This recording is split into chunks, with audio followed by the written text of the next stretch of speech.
So step 3 in money mindset is having a plan.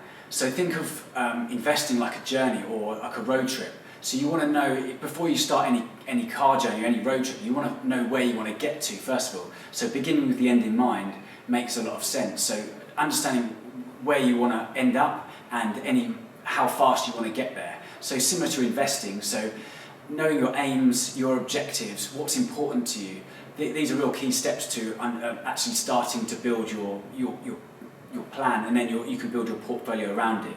So like a road trip, you need to know your destination and you need to know your route as well, and also your vehicle. A slow, steady, safer vehicle which can go, might take you longer to get there, but it's less likely to crash. Or if you want to get there quicker, you can take more risks. It's like take a mountainous route, like the ups and downs of the market, more twists and turns, but you might be more likely to crash, but you can get there quicker.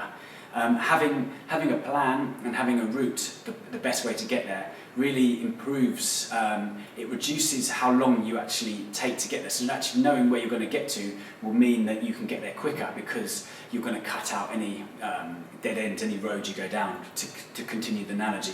Or also having that route in mind really gives you kind of a goal to head towards. So that really helps you get to where you want to get to quicker.